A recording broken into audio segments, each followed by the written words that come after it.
Hello friends, welcome to online study kingdom. दोस्तों, जैसा कि आप देख रहे हैं, घाटा चक्र करंट क्यूज का सीरीज चलाया जा रहा है, जो कि आने वाले एग्जाम यूपीपीसीएस प्रीलिम्स 2021 और आरओ 2021 के लिए मेनली फोकस्ड है। इस करंट क्यूज का खास बात यह है कि इसमें अच्छे खासे क्वेश्चन को पुट अप किया गया है। साथ ही साथ इसकी जो एक्सप्लेनेशन है, उसमें जो व्याख्या में जो महत्वपूर्ण फैक्ट दिए गए हैं ना, वो काफ़ी इंपॉर्टेंट है आने वाले एग्जाम के लिए। तो दोस्तों, अगर आपने पीछे के वीडियो नहीं देखे हैं इस सीरीज का, तो वीडियो का लिंक आपको डिस्क्रिप्शन में मिल जाएगा। उस वीडियो को कंप्लीट अच्छे से ज़रूर देखें।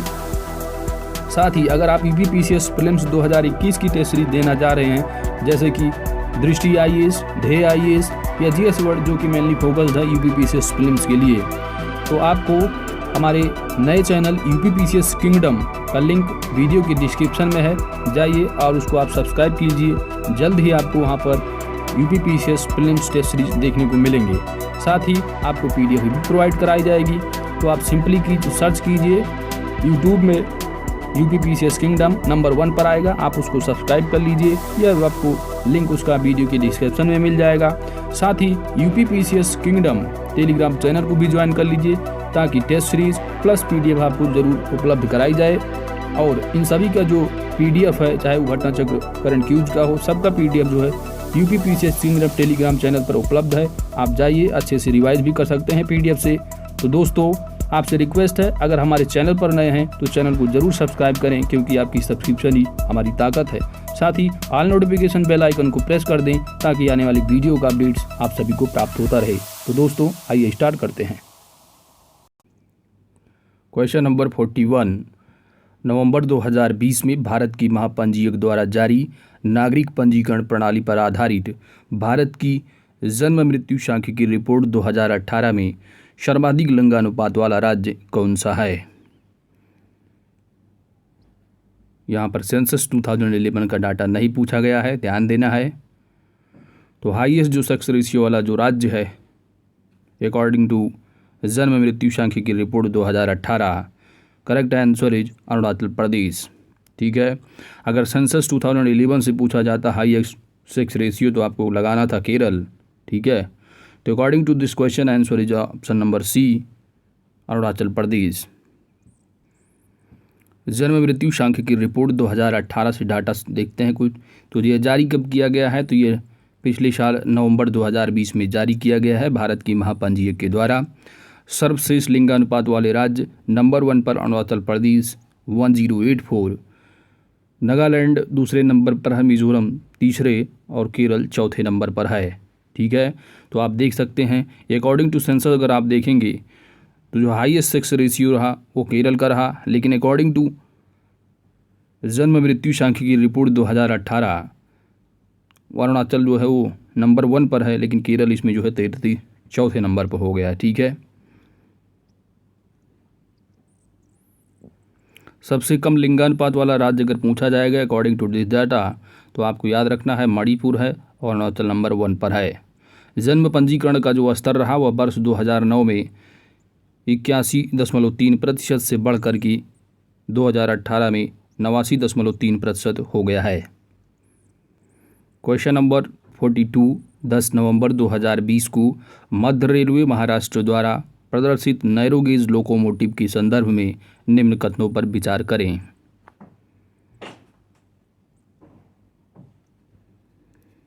पहला कथन दे रखा है, यह कालका शिमला मार्ग पर 5वां लोकोमोटिव है। दूसरा है, इसका निर्माण मुंबई की परेल में किया गया है। तो इसमें जो कथन दे रखे हैं वो दोनों के दोनों कथन सही हैं, यानी option C is correct answer. Northern railway की 5वां नैरोगेज लोकोमोटिव के संबंध में कथन दे रखे हैं, आप देख सकते हैं, निर्माणकर्ता रेलवे लोकोमोटिव परेल मुंबई। ठीक है, बाकी आपको जो मेन पॉइंट यहाँ पर ध्यान देना है फैक्ट में, वो ये है कि कालका जो है शिमला जो मार्ग है वह यूनेस्को विश्व धरोहर स्थल के रूप में सूचीबद्ध है।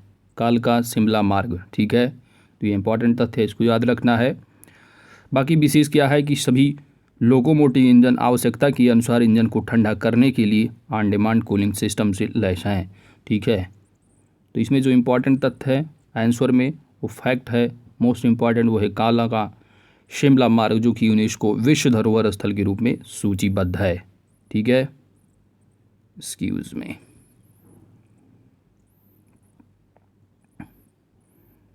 नेक्स्ट क्वेश्चन 43, भारत में इंटरनेट कनेक्शन के संबंध में निम्न कथनों पर विचार करें। पहला कथन दे रखा है कि भारत में वर्तमान में 75 करोड़ से अधिक इंटरनेट कनेक्शन है। दूसरा कथन है पिछले 4 वर्षों में 40 करोड़ से अधिक इंटरनेट कनेक्शन लिए गए हैं। तीसरा, 15 अगस्त 1995 को पहला पब्लिक इंटरनेट कनेक्शन दिया गया। चौथा है जून 2020 में 749 मिलियन इंटरनेट कनेक्शन थे। 4 ऑप्शन दिए गए हैं, बताना है कि कौन सा कथन सत्य है।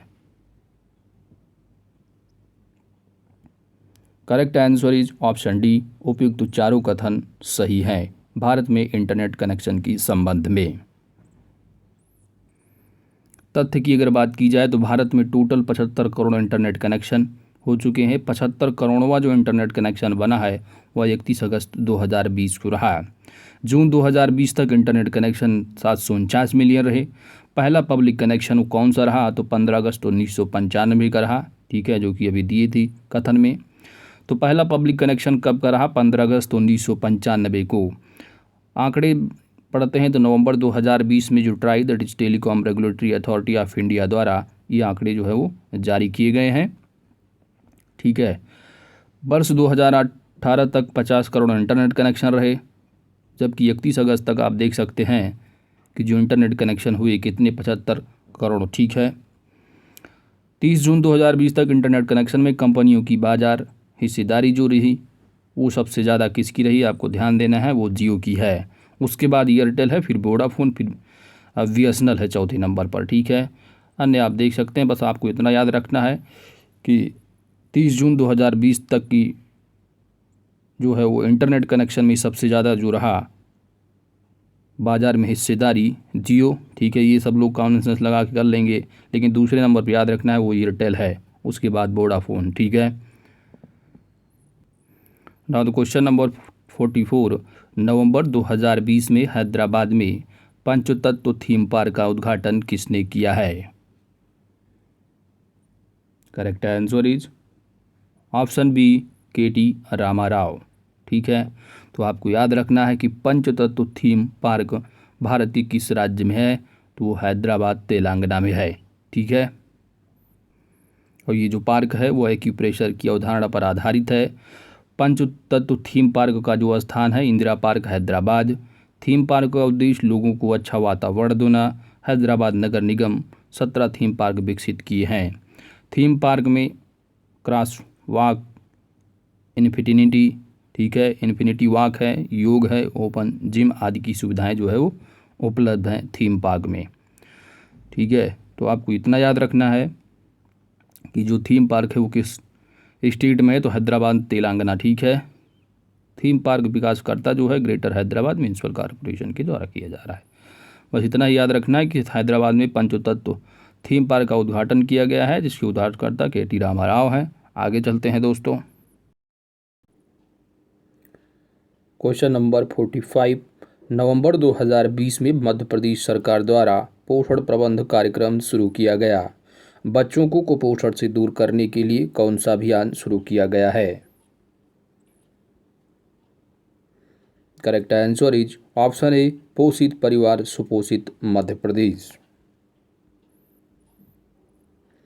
पोषित परिवार सुपोषित मध्य प्रदेश अभियान के तहत लाभार्थी जो होंगे वो गरीबी रेखा से नीचे कुपोषित बच्चे इसमें शामिल हैं। कार्य इसका है क्या कि 12 हफ्ते से लेकर 3 महीनों के जन्मजात बच्चों को चिन्हित करना है। ठीक है, नेक्स्ट क्वेश्चन, क्वेश्चन नंबर 46, 16 नवंबर 2020 को राजस्थान में स्टैच्यू ऑफ पीस का उद्घाटन किसके द्वारा किया गया है। Statue of peace. ठीक है, तो यह इंपॉर्टेंट क्वेश्चन है, इसको ज़रूर याद रखना है कि स्टैच्यू ऑफ पीस जो है या किसके द्वारा इसको उद्घाटन किया गया है, तो आपको याद रखना है नरेंद्र मोदी के द्वारा। जब स्टैच्यू ऑफ यूनिटी का भी इन्हीं के द्वारा उद्घाटन किया गया था, यहाँ पर स्टैच्यू ऑफ पीस की बात की जा रही है। आइए इससे रिलेटेड कुछ तथ्य देखते हैं। राजस्थान में स्टैच्यू ऑफ पीस का उद्घाटन 16 नवंबर 2020 को प्रधानमंत्री नरेंद्र मोदी के द्वारा किया गया। स्टैच्यू ऑफ जो पीस है यह विजय वल्लभ साधना केंद्र पाली राजस्थान में है। ठीक है, स्टैच्यू जो समर्पित है, तो ये इंपॉर्टेंट पॉइंट इसको याद रखना। स्टैच्यू ऑफ पीस जो समर्पित है ये जैन साधु श्री विजय वल्लभ सूरीश्वर जी महाराज को समर्पित है। स्टैच्यू का जो निर्माण होगा वह अष्टधातु से निर्माण किया गया है। स्टैच्यू की जो ऊंचाई है 151 इंच है, 151 इंच है। और संत विजय वल्लभ जी का जो कार्य रहा वह महावीर के संदेशों का प्रचार करना। क्वेश्चन नंबर 47, नवंबर 2020 में पेट्रोलियम मंत्री धर्मेंद्र प्रधान ने कितने एलएनजी स्टेशनों की आधारशिला रखी है? Correct answer is 50। इंपॉर्टेंट तथ्य देखते हैं। तो आधारशिला पेट्रोलियम, प्राकृतिक गैस और इस्पात मंत्री धर्मेंद्र प्रधान जी के द्वारा किया गया है। कहाँ बनाए जाएंगे? तो ये स्वर्णिम चतुर्भुज राजमार्ग 200 से 300 किलोमीटर की दूरी पर। ठीक है, स्वर्णिम चतुर्भुज राजमार्ग पर 1000 एलएनजी स्टेशन अगले 3 वर्षों में 10,000 करोड़ रुपए की लागत से बनाए जाएंगे। एलएनजी का फुल फॉर्म आप देख लीजिए, लिक्विफाइड नेचुरल गैस है, हिंदी में द्रवीकृत प्राकृतिक गैस। साझे जारी जो कंपनी होगी वो होगी IOCL, BPCL, HPCL, गेल और PLL और गुजरात गैस और उनकी संयुक्त उद्यम कंपनी। उद्देश्य इसका क्या है? वो है कार्बन उत्सर्जन को कम करना और योजना जो है वो PPP पर आधारित है। क्वेश्चन नंबर 48, इंदिरा नगर गांधी मातृत्व पोषण योजना के संदर्भ में कौन सा कथन असत्य है? बताना है। 4 कथन दे रखे हैं।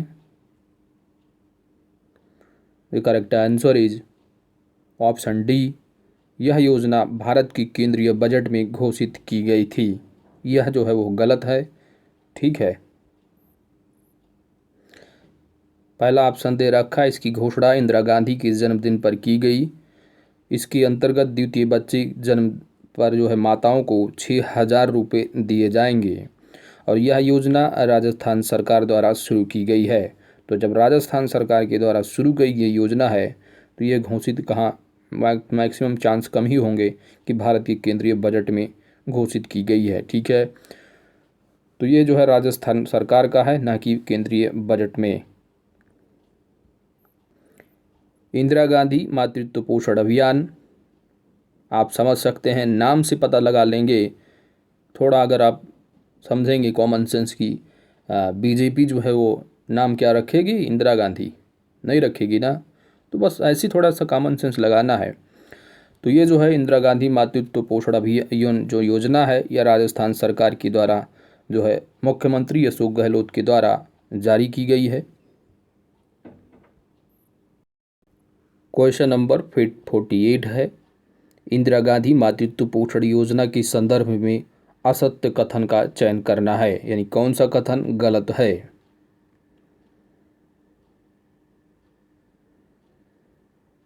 ऑप्शन ए दे रखा है, इसकी घोषणा इंदिरा गांधी के जन्मदिन पर की गई। ये कथन बिल्कुल सही है। नाम से थोड़ा आप गेस करिएगा, नाम से अगर कॉमन सेंस आप लगाए होंगे तो आप गेस कर ले हो गए होंगे कौन सा गलत इसमें कथन है। ठीक है, इसके अंतर्गत द्वितीय बच्चे के जन्म पर माताओं को 6,000 रुपये दिए जाएंगे। ये बात बिल्कुल सही है। यह योजना राजस्थान सरकार के द्वारा शुरू की गई है, तो ये भी सही है। ठीक है, नाम से आप गेस करेंगे कि जो अगर इंदिरा गांधी है तो क्या केंद्रीय बजट में नाम हो सकता है? क्या जो रूलिंग पार्टी हो नाम ये रख सकती है इंदिरा गांधी? तो अगर आप दिमाग लगा लिए होंगे तो इसका ऑप्शन डी आप सही चुने होंगे। यह योजना भारत की केंद्रीय बजट में घोषित की गई थी। यह कथन बिल्कुल गलत है। बाकी जो 3 कथन दे रखे हैं वो बिल्कुल सही हैं। आइए देखते हैं। तो इंदिरा गांधी मातृत्व पोषण योजना 19 नवंबर 2020 को राजस्थान के मुख्यमंत्री अशोक गहलोत ने घोषणा की। मातृत्व योजना को जो लाभ होगा वहाँ दूसरे बच्चे के जन्म पर माताओं को 6,000 रुपये का वितरण 5 चरणों में सीधे बैंक खाते यानी डायरेक्ट बेनिफिट ट्रांसफ़र के माध्यम से जो है वो दिया जाएगा। योजना की जो पूर्व घोषणा है वो राजस्थान के राज्य बजट में कर दी गई है। योजना जो लागू होगी वह 4 जिलों में राजस्थान की यानी पूरे राजस्थान प्रदेश में न लागू होकर के मात्र 4 जिलों में लागू की गई है। लाभान्वित कौन से हैं, तो हो सकता है ये पायलट अभियान हो उनका अपना, ठीक है, कि देख रहे हों इस योजना का क्या है लाभ। तो लाभान्वित जो ज़िले हैं वह उदयपुर, बांसवाड़ा, डूंगरपुर और प्रतापगढ़ हैं, ठीक है। लाभान्वित जो लक्ष्य रखा गया है वो 77,000 से अधिक माताएं प्रतिवर्ष इससे लाभान्वित होंगी। नाउ द क्वेश्चन नंबर 49, नवंबर 2020 में दिल्ली सरकार ने दिल्ली में कहाँ हाईटेक बिजनेस पार्क स्थापित किए जाने की घोषणा की है। दिल्ली सरकार के द्वारा हाईटेक बिजनेस पार्क स्थापित किए जाने की घोषणा कहाँ की गई है, दिल्ली में।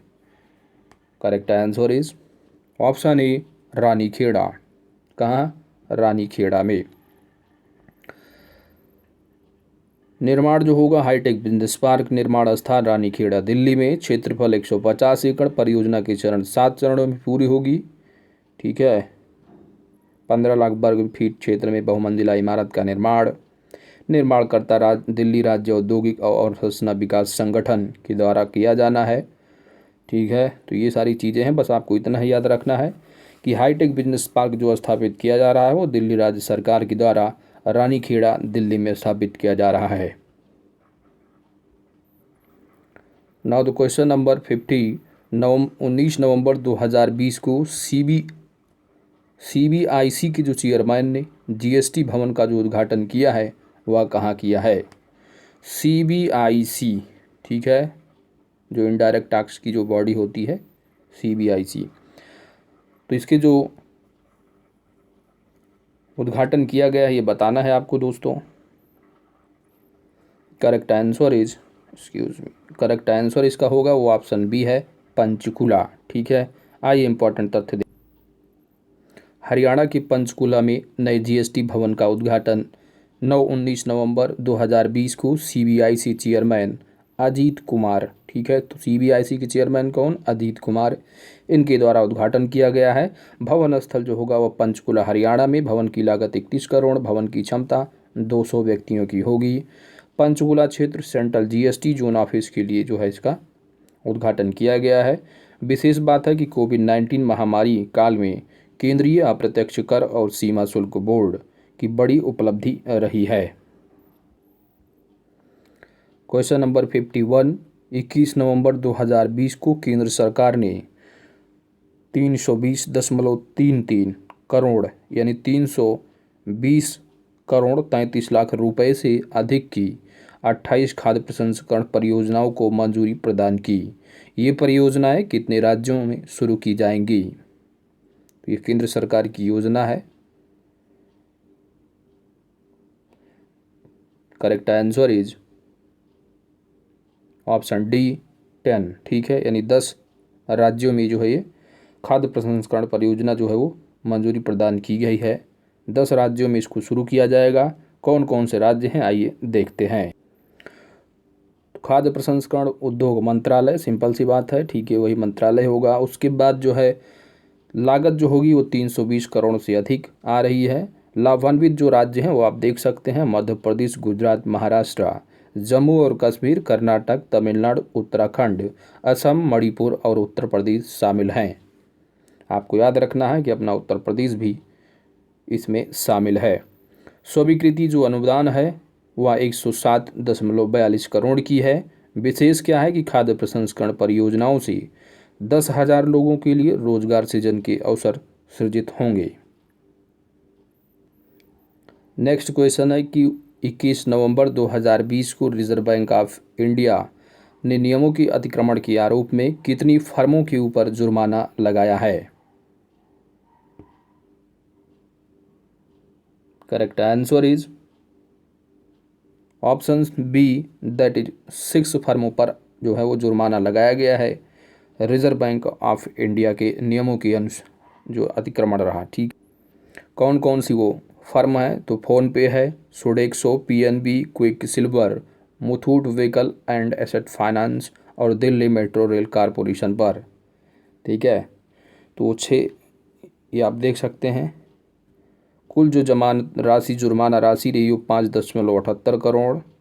कारण जो रहा आरबीआई के नियमों का उल्लंघन किया गया। ठीक है। भुगतान और निपटान अधिनियम 2007 की धारा 30 के तहत निम्नलिखित संस्थाओं पर आरबीआई ने मौद्रिक जुर्माना लगाया है। ठीक है। तो आपको यहाँ पर इतना ही ध्यान रखना है कि वो 6 फर्में हैं। अगर मान लो पूछ लिया जाता है इसमें कौन सी फर्म शामिल नहीं है, तो आप फर्म जो है एक निगाह से देख सकते हैं। फोनपे, डोसक्सो, PNB quick silver, Muthoot vehicle and asset finance और Delhi metro rail corporation. That's it. जुर्माना राशि भी वो कितनी है, तो 5.78 करोड़ की है। Question number 53। नवंबर 2020 में महाराष्ट्र सरकार ने 8.8 लाख नए ग्रामीण आवासों की निर्माण की घोषणा की है। यह आवास किस योजना के अंतर्गत बनाए जाएंगे? Correct answer is option C, Maha Awas योजना। महाआवास योजना किस राष्ट्र की है, तो यह महाराष्ट्र की है। घोषणाकर्ता महाराष्ट्र के मुख्यमंत्री उद्धव ठाकरे हैं। योजना का जो नाम है वो है आपका महा आवास योजना। तो आपको याद रखना है कि जो महा आवास योजना है किस राष्ट्र से संबंधित है। तो अगर आपने थोड़ा नाम आपने गेस कर लिया तो महा से महाराष्ट्र बन रहा है। ठीक है। तो महा आवास योजना महाराष्ट्र सरकार की है। इसकी जो लागत होगी, ठीक है, आवास सुविधाएं, ये सारी चीज़ें इसमें दे रखी हैं। बस आपको इतना ही याद रखना है कि जो महा आवास योजना है या महाराष्ट्र राज्य सरकार की है, जिसमें जो है वो ग्रामीण के जो घर हैं उनका जो है आवास उपलब्ध कराए जाएंगे। ठीक है। तो ये सारी चीज़ें हैं, बस इतना याद रखना है एग्ज़ाम पॉइंट ऑफ व्यू से, चाहे वो पीसीएस प्रीलिम्स हो या यूपी पीसीएस, कि बस ये महाराष्ट्र सरकार की योजना है। That's it. क्वेश्चन नंबर 54 है हर घर नल योजना। इसके संदर्भ में भी बताना है कि कौन सा कथन गलत है। पहला ऑप्शन दे रखा है कि इसकी आधारशिला 22 नवंबर 2020 को प्रधानमंत्री ने रखी है। बिल्कुल सही है। इसके माध्यम से सोनभद्र और Mirzapur, that is Uttar Pradesh district का सोनभद्र जो है ये डिस्ट्रिक्ट है, और मिर्ज़ापुर, ठीक है, इनके जिलों की जल आवश्यकताओं को पूरा किया जाएगा। यह योजना 42 लाख आबादी और 2,995 गाँव को आच्छादित करेगी। इस योजना का जो विकास किया जाएगा वह एनटीपीसी लिमिटेड के द्वारा किया जा रहा है। तो ये ऑप्शन डी इसका गलत है, क्योंकि उत्तर प्रदेश का गवर्नमेंट जो डिपार्टमेंट वाटर एंड सैनिटेशन है उसके द्वारा डेवलप किया जाएगा। इंपॉर्टेंट तथ्य वही बात कि 22 नवंबर 2020 को उद्घाटन किया गया प्रधानमंत्री नरेंद्र मोदी के द्वारा वीडियो कॉन्फ्रेंस के माध्यम से। उत्तर प्रदेश के 2 डिस्ट्रिक्ट हैं, ध्यान देना है, यूपी पीसीएस वाले या आरओ वाले, तो आप रखना है ये मिर्ज़ापुर और सोनभद्र डिस्ट्रिक्ट की यहाँ पर बात की जा रही है। यहाँ पर इनके ज़िलों में पेयजल की आपूर्ति है डेवलप किया जाएगा। ठीक है। पूरे उत्तर प्रदेश की बात नहीं, यहाँ पर मिर्ज़ापुर और सोनभद्र की ही बात की जा रही है, जिसमें जो लाभान्वित गांव हैं वो 2,995 गांव होंगे। योजना जो मुख्य योजना के अंतर्गत हैं वो जल जीवन मिशन के अंतर्गत हर घर जल योजना। अच्छा, जल जीवन मिशन का जो टारगेट है वो कब तक पूरा करना है, तो आपको ध्यान देना है कि 2024 तक। कब तक? 2024 तक। इसकी जो लागत है वो कितनी है? इसकी जो लागत है वह 5,555.38 करोड़ रुपए है। तो यहाँ पर इतना अमाउंट इंपॉर्टेंट नहीं है, ध्यान रखना है इसकी जो अवधि है वो 24 माह है, यानी 2 साल में कंप्लीट करने हैं। और डिस्ट्रिक्ट कौन से है? मिर्ज़ापुर और सोनभद्र। ठीक है। तो दोस्तों चलते हैं आगे। नाउ द क्वेश्चन नंबर 55 है कि 23 नवंबर 2020 को केंद्रीय मंत्री नितिन गडकरी ने देश भर में कितने ई चार्जिंग कियोस्क को पेट्रोल पंपों पर लगाने का प्रस्ताव दिया है?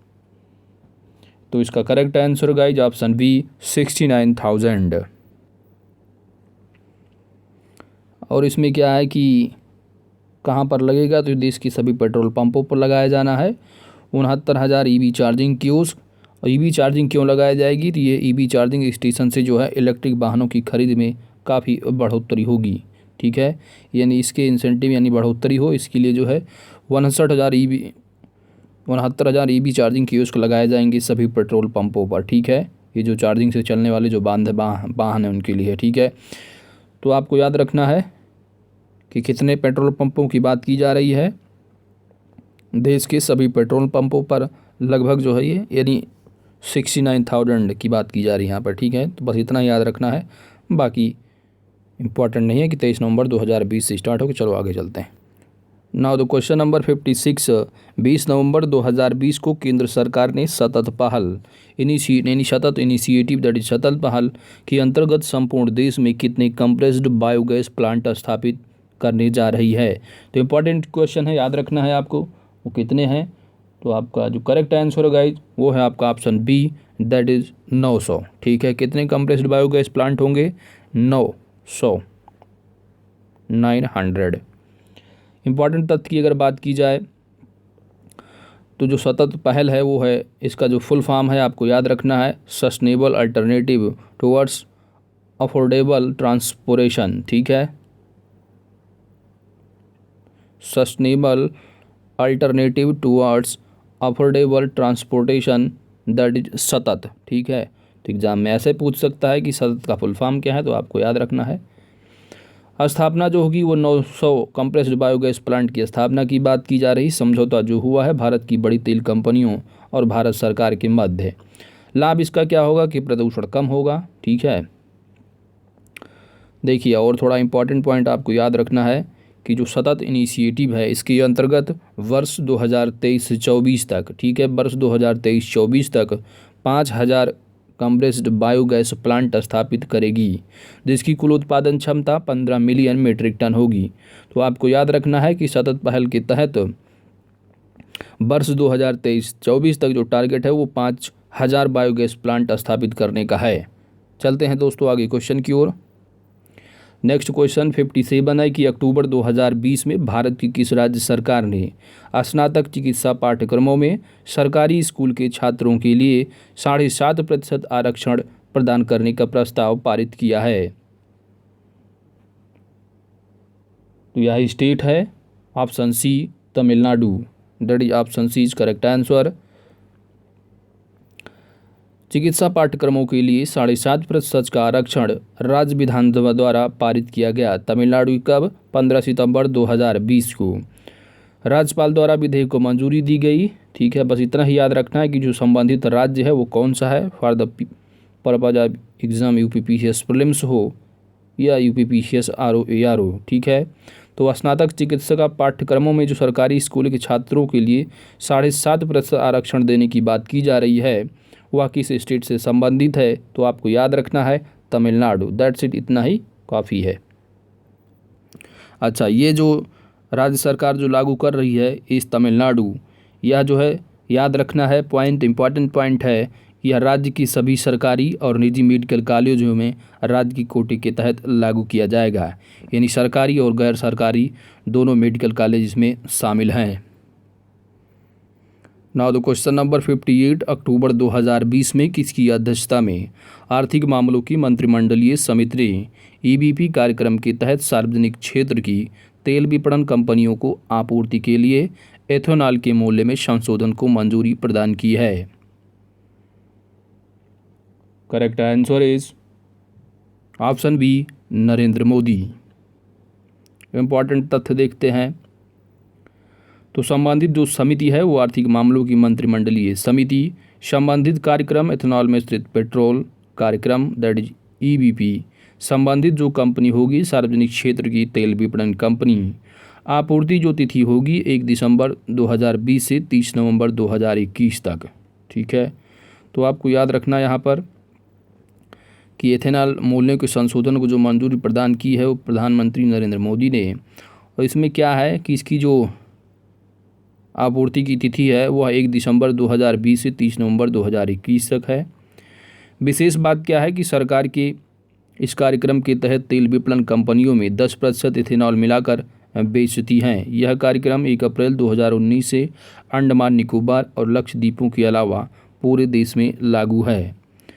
तो अंडमान निकोबार और लक्षद्वीप के अलावा पूरे देशों में लागू है 1 अप्रैल 2019 से यह जो कार्यक्रम है।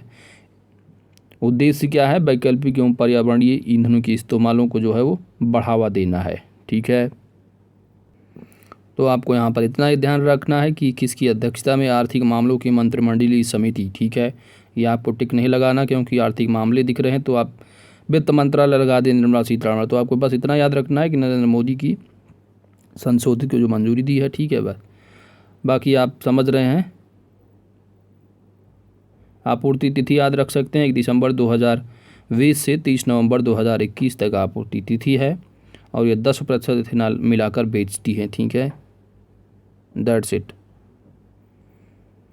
नाउ द क्वेश्चन नंबर 59, अक्टूबर 2020 में भारत की गिफ्ट सिटी को विकसित करने के लिए किस देश ने भागीदारी की है? गिफ्ट सिटी आप पढ़े होंगे करंट अफेयर, गुजरात स्टेट की बात की जा रही है, गिफ्ट सिटी बनेगी। ठीक है, तो यह किस जो है भागीदारी, कौन सा देश इसमें भागीदारी की है आपको बताना है दोस्त। तो इसका जो करेक्ट आंसर गाइज हुआ है यूके। क्या है? यूके। ठीक है, तो आइए इम्पॉर्टेंट तथ्य को देखते हैं। गिफ्ट सिटी के डेवलप हेतु जो है यूके की भागीदारी है। इसमें तिथि 28 अक्टूबर 2020, हस्ताक्षरकर्ता निर्मला सीतारमण है, जो कि भारत की वित्त मंत्री, ऋषि सुनक जो कि चांसलर हैं राजकोष यूके के। ठीक है, उद्देश्य क्या है? गिफ्ट सिटी को तेज़ी से डेवलप करना। गिफ्ट सिटी क्या है? तो आप जानिए कि गुजरात इंटरनेशनल फाइनेंस टेक। ठीक है, Gujarat international finance tech city Gandhinagar जिले में एक अंतर्राष्ट्रीय वित्तीय सेवा केंद्र है। गिफ्ट सिटी क्या है? इंटरनेशनल फाइनेंस टेक, आपको समझ में आ रहा है कि अंतर्राष्ट्रीय वित्तीय जो है एक सेवा है। ठीक है, बस आपको इतना याद रखना है कि गिफ्ट सिटी जो है वो किस स्टेट से रिलेटेड है, आपको याद रखना है, वो है Gujarat state.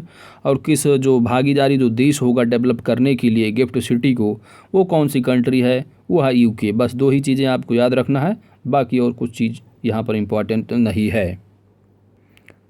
Now the question number 60 है कि अक्टूबर 2020 में भारत सरकार की किस मंत्रालय द्वारा महिला यात्रियों को सुरक्षा प्रदान करने के उद्देश्य से नाम क्या है, मेरी सहेली पहल का शुभारंभ किया गया है? मेरी सहेली, correct answer is option A rail मंत्रालय। तो मेरी सहेली जो पहल है इसकी शुभारंभ तिथि 29 अक्टूबर 2020 को भारतीय रेलवे का सुरक्षा बल इसका शुभारंभ करता है। संबद्ध जो मंत्रालय है वह जो है रेल मंत्रालय, भारत सरकार। उद्देश्य क्या है मेरी सहेली पहल का? तो ट्रेनों से यात्रा करने वाली महिला यात्रियों को सुरक्षा प्रदान करना है। ठीक है, तो आपको उद्देश्य रखना है। मेरी सहेली पहल जो है यह रेलवे मंत्रालय से जो है संबंधित, यानी रेल से संबंधित। ठीक है, जिसमें कि भारतीय जो रेलवे का जो रेलवे सुरक्षा बल होंगी वह जो है देखेंगी भाई ट्रेनों में जो महिलाएं हैं उनकी सुरक्षा व्यवस्था के संबंध में। ठीक है, विशेष बात क्या है कि सर्वप्रथम इसको जो है दक्षिण पूर्व रेलवे ने सितंबर 2020 में पायलट प्रोजेक्ट के रूप में इसको शुरुआत की थी। ठीक है, वहाँ से इस योजना का शुभारंभ किया गया था। ट्रायल कर रहे थे इस योजना से क्या कुछ लाभ हो रहा है। ठीक है, पुनः कोंकण रेलवे ने फिर कारपोरेशन लिमिटेड ने 17 अक्टूबर 2020 को इसे शुरू किया। अब इस पहल को पूरे देश में जो है रेलवे क्षेत्रों के द्वारा इसको विस्तारित किया जा रहा है। ठीक है, तो आपको याद रखना है कि मेरी जो सहेली पहल है वह रेलवे से संबंधित है, ट्रेनों में यात्रा करने वाली महिला यात्रियों को सुरक्षा प्रदान करना है। बस इतना ही याद रखना है, और इसकी जो पहल है वो 29 अक्टूबर 2020 को पूरे देश में किया गया है। That's it.